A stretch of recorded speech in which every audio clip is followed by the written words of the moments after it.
I think of Jay, I think of like relationships. I think of Zen master. I think of monk. I think of clarity. I think of coping, right? And you know what's amazing is I've been doing a lot of like reflection over the last couple months. When I kind of look back and reflect, you know, COVID has had a huge toll, I think, on human beings around the world. Would you guys agree, yes or no? Literally shifting people's mindsets. And we're kind of at this flux stage, if you want to say, of the economy. Or, back when COVID hit, I feel like there was this huge urgency for consumers. There was a lot of stimulus money in the market, so consumers were actually spending more. And it gave a lot of companies these huge spikes, really, that were false sense of growth. Because there was just more money coming in through the stimulus, and people were at home, I think maybe bored or doing whatever, have this money, buying.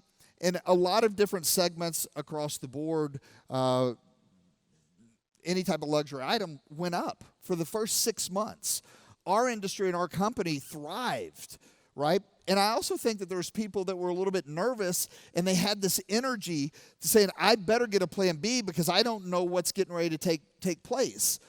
But then if you kind of look at the news and you listen to the narrative, everyone was talking fearful. Everybody was talking doom and gloom. There was all kinds of conspiracy theories going on. Would you guys agree with me, yes or no? And then all of a sudden you had the second year that hit where everything kind of leveled out. However, people's mindsets, I truly believe, shifted. This is my opinion and this is my perspective, is that, and I take a look at personal development, I take a look at thought leaders, I like to learn, I like to listen to what's relevant, what's going on. And every single person that I like look up to or mentor or, coach with, they're all talking about the same thing. And you see apps like Calm going crazy. And I think it was something that was well needed, right? Is in order for us to grow, we have to sometimes build tactical skills. And coping is a tactical skill, believe it or not. If we've never been under pressure in our life or truly been under some type of trauma response, then we might not have developed or built our way to cope or to deal with what might be in front of us. And so, when I took a look and I reflect back, is the last year and a half, everyone has been learning how to be content in this space, how to be content in the unknown, and almost zenning out. And I think it's beautiful, and I think it was something that has been well needed and deserved, through this time. And I also believe that as we grow, we have to learn how to tap into other energies to accomplish different things. And so I talked to Jay, and I said, I just believe that we're right at this brink. And, all of us are entrepreneurs in the room. Am I right? Yes or no? And as an entrepreneur, we have to learn emotional intelligence. We have to learn how to balance ourselves. And that's a great skill. And I think over the last year and a half, we probably put more attention to that than anything else. But also as an entrepreneur, we have to learn how to tap in to a different level of energy, of aggression, of inspiration, of action, of tactical skill sets to go to another level. Otherwise, we can just stay zen, being content and comfortable. So I want you to think about in your career, in your work, what is that next discomfort that you want to get comfortable with? What is that discomfort? What is that thing that is holding you back from getting to a place of growing, of evolving?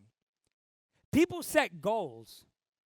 I'm more interested in the person you grow into because of your goals. A good goal is a goal that makes you great, right? A good goal is a goal that makes you great. There's no such thing as a great goal. You're the greatness in the goal. You're the person that's going to get there. But we've got all of this complacency, this comfort holding us back.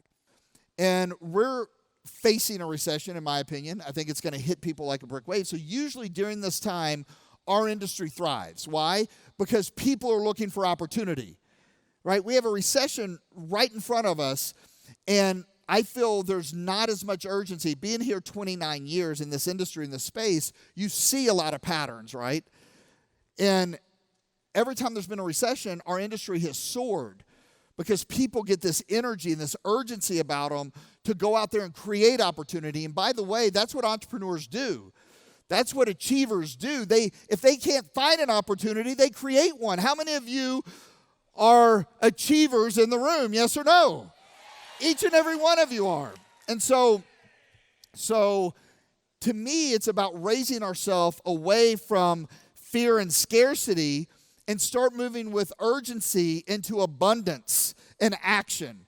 Because when there's fear that takes place, we have three choices to make. We can fight and create urgency and go forward.